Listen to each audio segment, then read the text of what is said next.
está. Bueno, entonces habíamos dicho que existe una función que se llama la función de correlación y tengo dos formas de la correlación. La autocorrelación, o sea, la correlación de la señal consigo misma, y la correlación cruzada, que es la correlación de una señal con otra señal.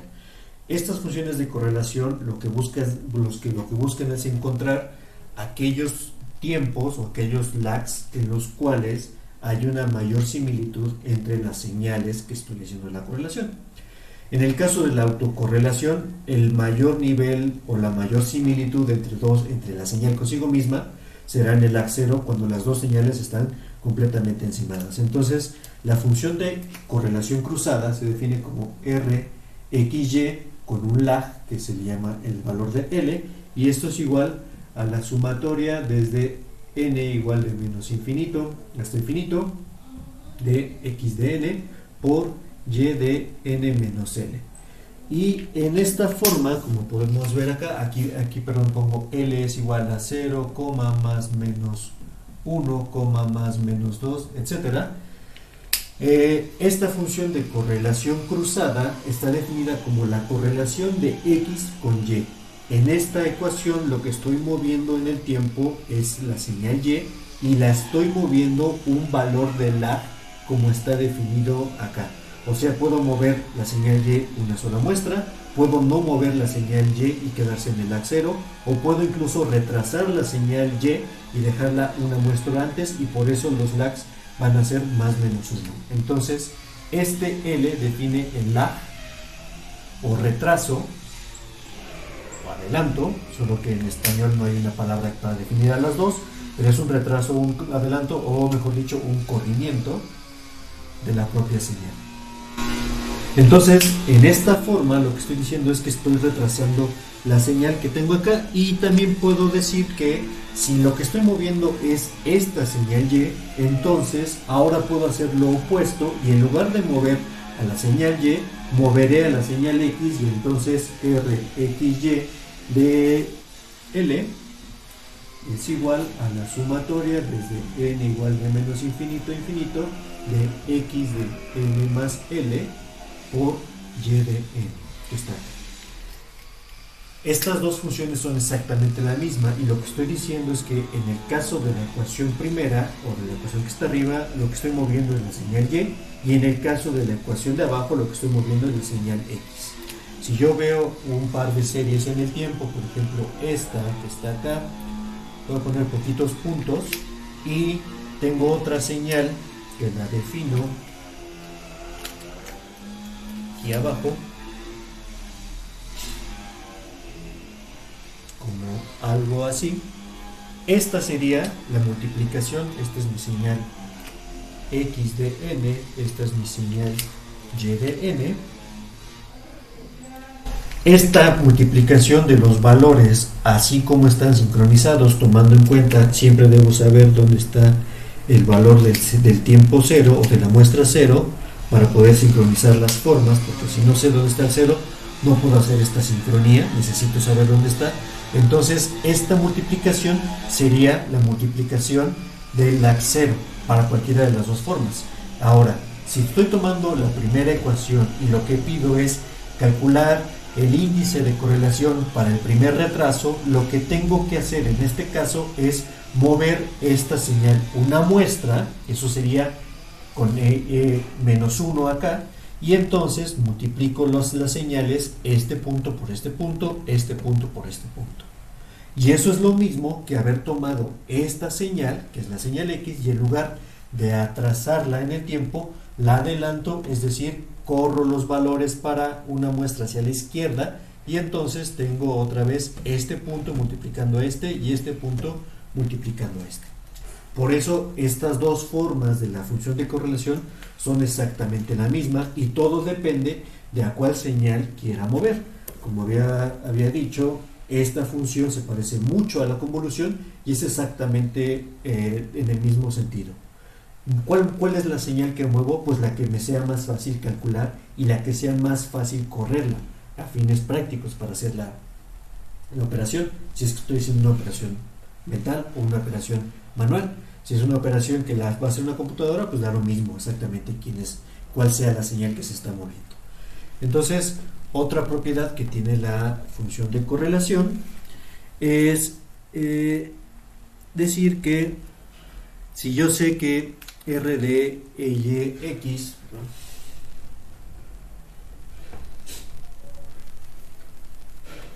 voy a borrar esta parte.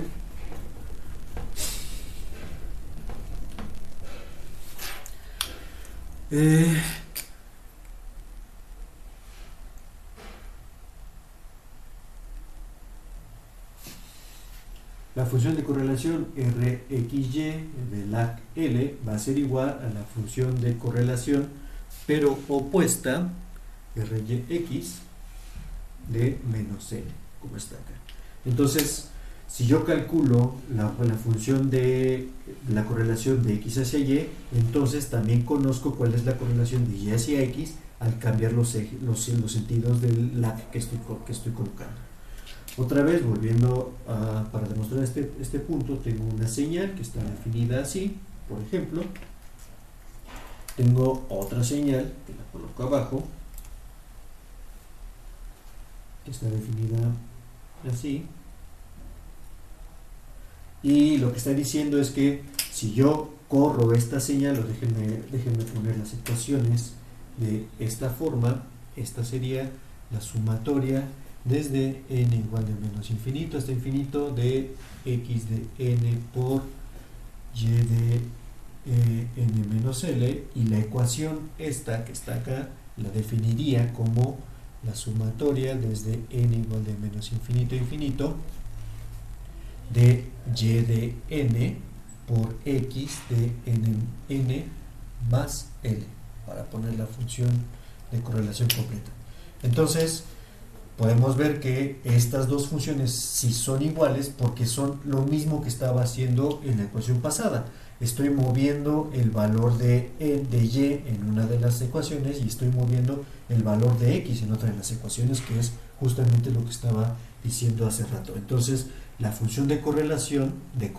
cruzada, como es esta que estoy definiendo acá, tiene esas propiedades que estamos definiendo hasta ahorita.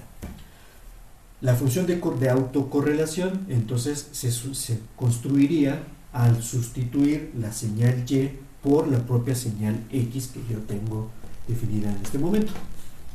Entonces, la función de autocorrelación, déjenme borrar esta parte de acá, de la señal x consigo misma, la defino, lo borro,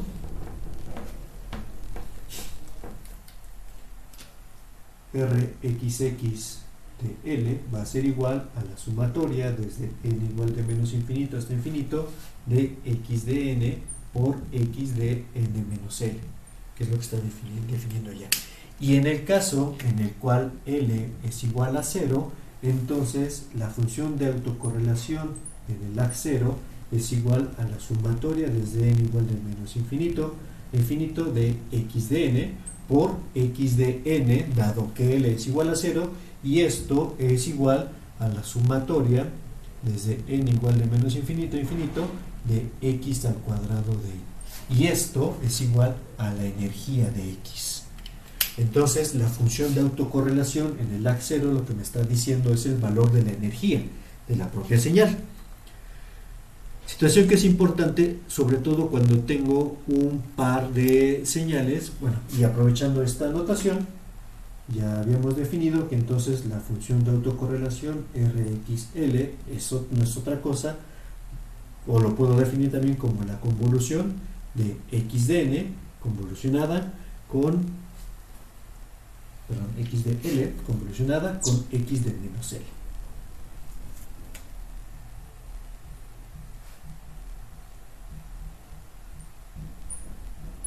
Así como está definida la función de autocorrelación.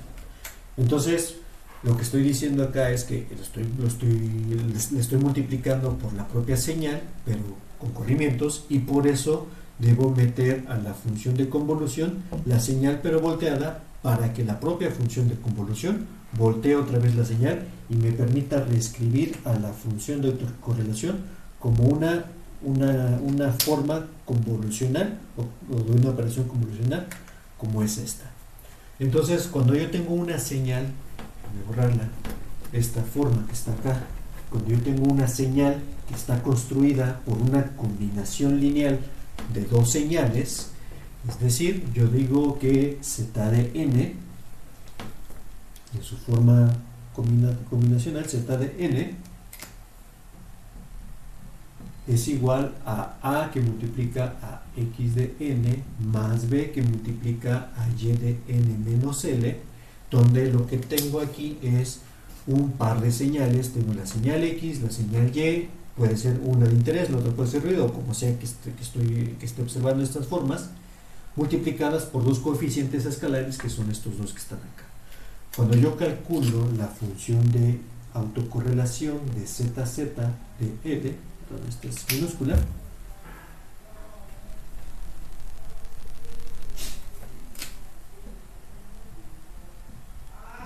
sería igual a la sumatoria desde n igual de menos infinito hasta infinito de z de n por z de n menos n, que está definida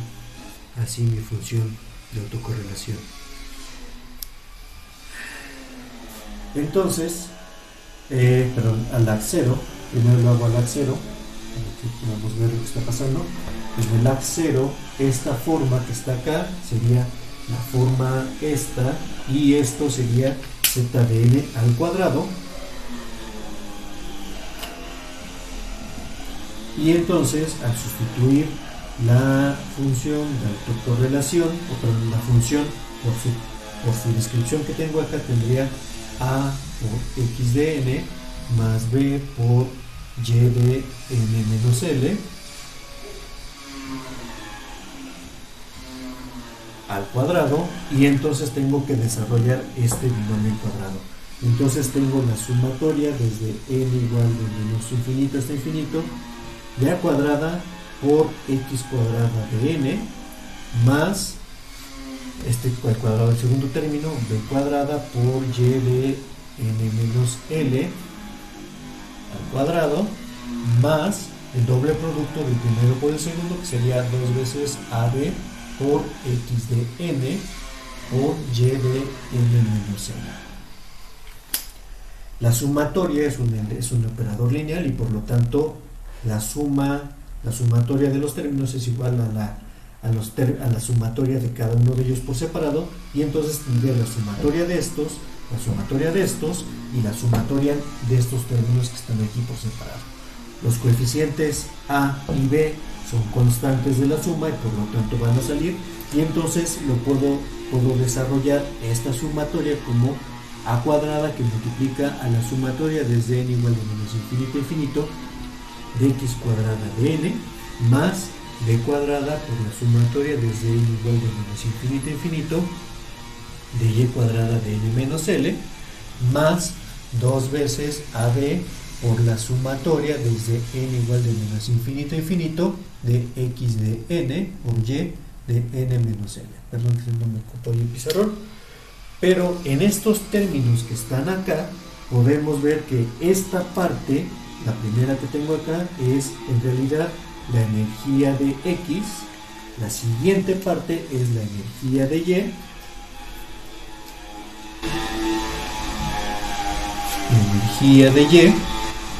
y esta es la correlación RXY de L que tengo acá. Y de hecho, si sustituyo por el valor de L ubicado en cada uno de estos términos, también puedo ver que este primer término, déjenme borrar el renglón de aquí arriba, esa función de correlación RZZ de L va a ser igual a cuadrada por la función de autocorrelación de x más b cuadrada por la función de autocorrelación de y más 2 veces AB por la función de correlación cruzada de las dos señales que están construyendo a mi tercera señal, que se llama ZDN. Y aquí lo que me interesa saber es cómo se distribuyen esos valores, o cómo pueden ser esos valores A y B, para saber qué propiedades tiene la función de autocorrelación. Entonces, dado que tengo estos términos cuadráticos, lo que voy a hacer es dividir entre el valor de b cuadrada cada uno de los términos, y entonces tengo aquí a sobre b al cuadrado, que multiplica a rxx de l más ryy de l más 2 veces a sobre b rxy de l. Y ahora utilizo como variable para esta la puedo observar como una ecuación cuadrática cuya variable no son estos, sino son los coeficientes a b, porque me interesa saber la relación que pueden tener estos coeficientes en una combinación lineal para formar una tercera señal. Entonces, los coeficientes de esta ecuación cuadrática, reordenándola, me quedarían como rxx de l, que multiplica a mi variable a sobre b al cuadrado más 2 veces a sobre b rxy de l más ryy de l, que está acá. O la correlación,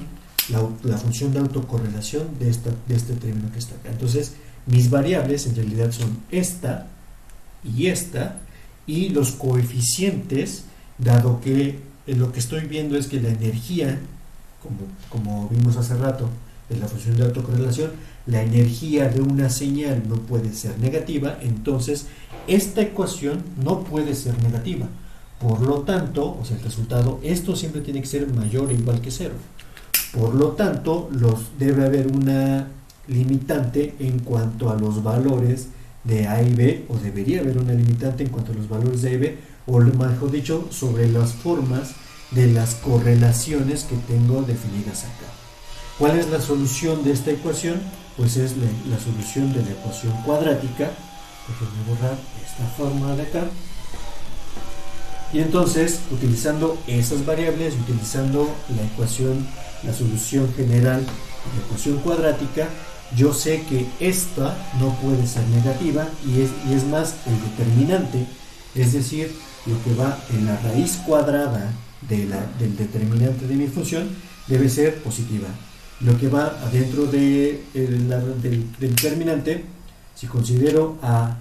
déjenme ponerlo en otro color para que quede claro, la famosísima fórmula del chicharronero, este sería el coeficiente A, este sería el coeficiente B, y este sería el coeficiente C. Entonces, lo que va dentro del determinante es b cuadrada menos 4 veces AC. Esto es el determinante, y eso no puede ser imaginario, tiene que ser real y tiene que ser mayor que 0 para que esta ecuación pueda funcionar. Y entonces, sustituyendo en el determinante, esto sería rxy de l al cuadrado menos 4 veces, junto con su coeficiente este que es 2, entonces aquí tengo 4, menos 4 veces a, que es rxx de l, por c, que es ryy de l. Entonces, para que esta raíz cuadrada pueda ser real, entonces lo que necesito es que este término, me borrar y hacer un poco de álgebra, o sea, este 4 que estaba en los dos términos, lo reescribo completamente. 4 que multiplica a,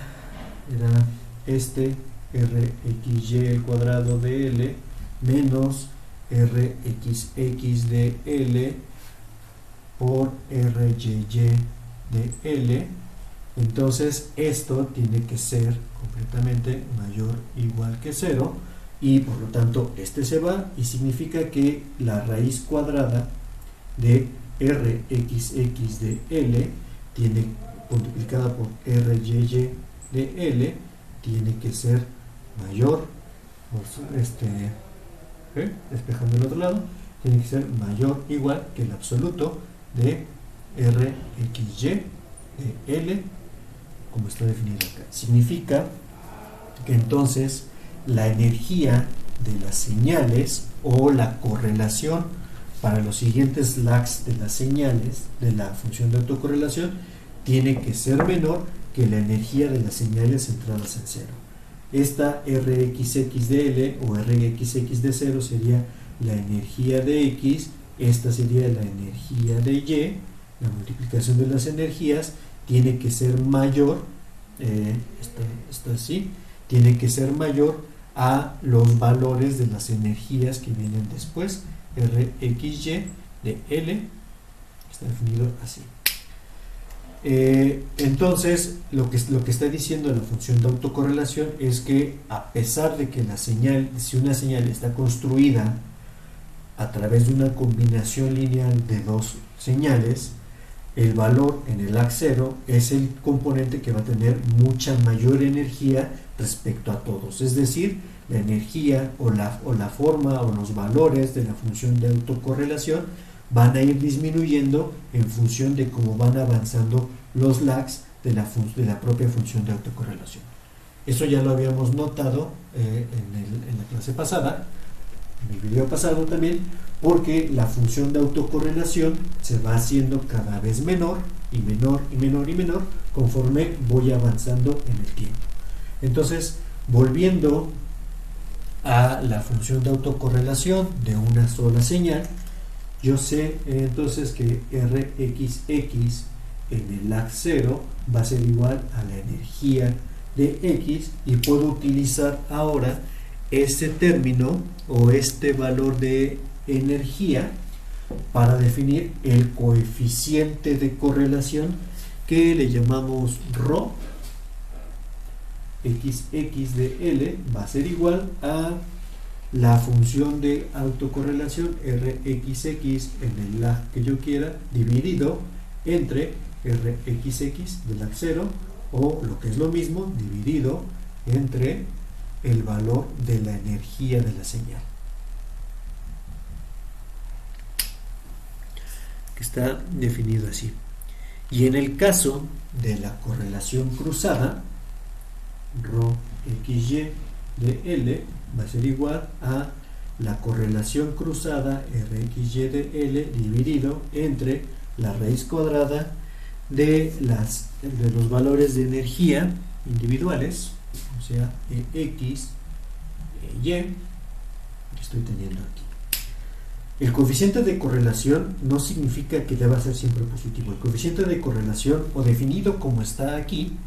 al tener en el lag 0 el mayor valor de energía, lo que estoy haciendo es que este coeficiente de correlación está en el rango de -1 a 1. Si tengo una correlación negativa, significa que las dos señales están desfasadas 180 grados y por lo tanto tienen la misma energía, pero tienen un desfasamiento, como si las señales hubieran pasado por un amplificador operacional de ganancia unitaria o con una ganancia aquí de -1, y la salida o la entrada X y Y de la salida tienen una correlación opuesta, es decir, están desfasadas 180 grados. En el caso de la correlación cruzada pasa algo similar. Lo que estoy diciendo es que este coeficiente de correlación también va a estar acotado, dado este concepto que ya hemos visto con las ecuaciones anteriores. La energía o los valores de las correlaciones cruzadas a lags distintos de 0 tienen que ser forzosamente menores a la energía en el lag 0, y por lo tanto este valor también va a estar acotado entre -1 y 1,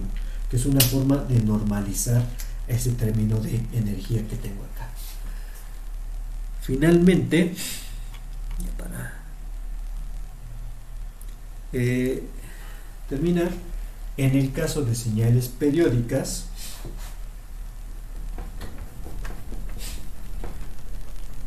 dado que las señales periódicas se definen más por su potencia que por su energía, por un ciclo de señal, entonces la correlación de una señal periódica Rxx de L se define como el límite cuando m tiende a infinito de 1 sobre 2m más 1 por la sumatoria desde n igual a menos m hasta m de x de n por x de n menos l, donde M es el periodo de la señal y lo que tengo acá es estoy sumando sobre sobre los límites de la sumatoria y lo defino, perdón, en el caso de las señales periódicas basta con que yo tenga un periodo de la señal y entonces sobre ese periodo hago esta ponderación, pero siempre tengo que dividir entre el periodo propio de la señal. En esta sumatoria que tenemos acá, en realidad estoy sumando sobre dos veces ese periodo, que es desde menos m hasta 0 tendría un periodo y de 0 hasta m tendría el otro periodo. Por eso este dividendo que está acá, este divisor, perdón, está haciendo dos veces ese periodo más 1 porque estoy replicando la muestra que está ubicada en 0. Entonces, la función de correlación de una señal periódica se define de esta manera y está siempre ponderada por el inverso del periodo de la propia señal. En el caso de señales de la correlación cruzada, Rxy de L también lo divido como 1 sobre n por la sumatoria desde n igual a 0 hasta n menos 1 de x de n por y de n menos l. Caso de las señales periódicas, y entonces eso me permite ahora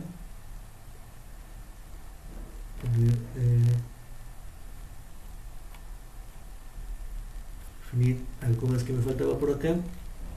Estas señales siguen teniendo el factor de al ser divididos siempre por el mismo valor de n.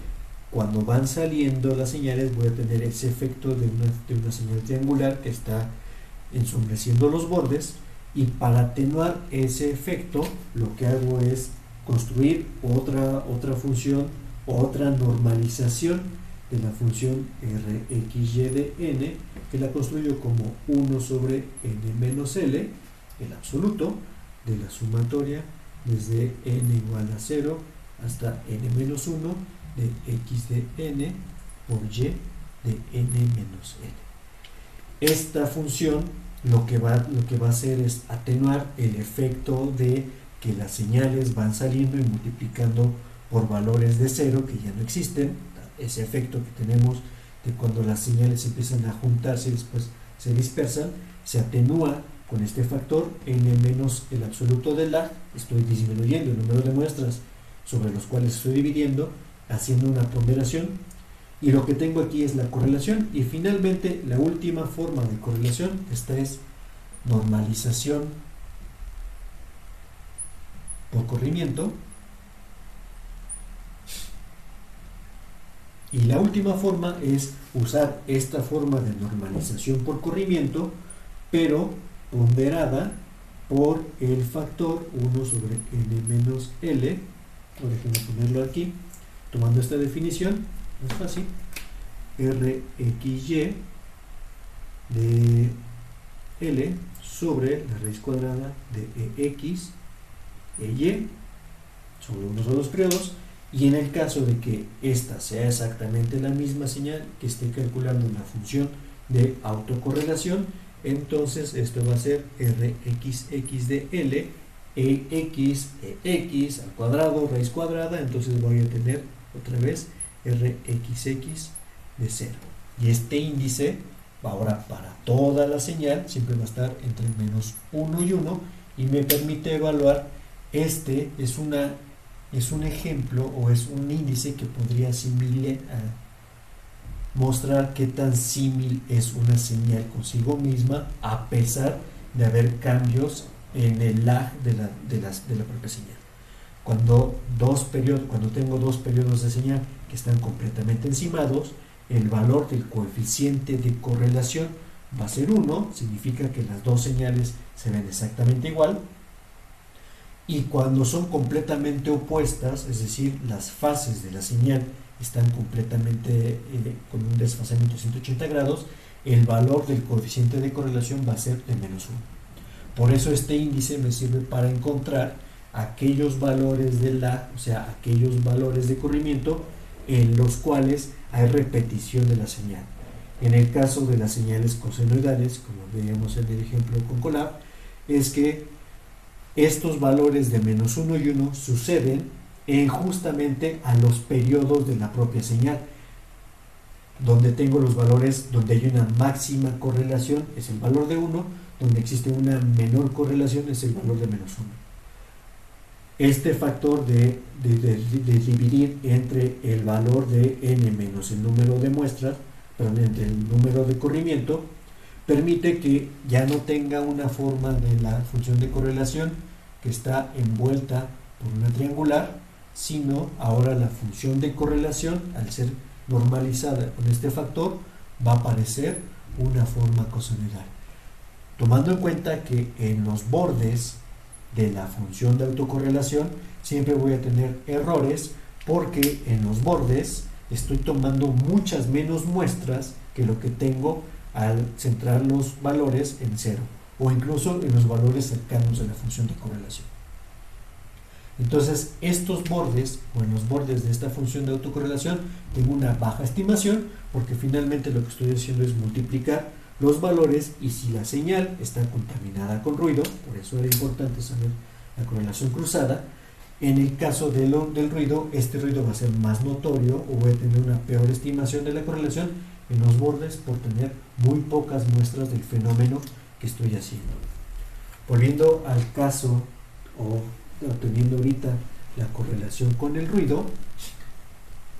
si yo sé que una señal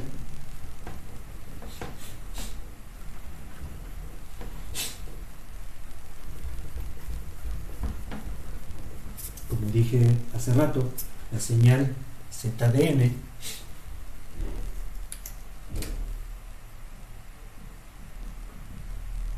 o mejor le pongo la señal X de n, que es una señal que yo estoy grabando.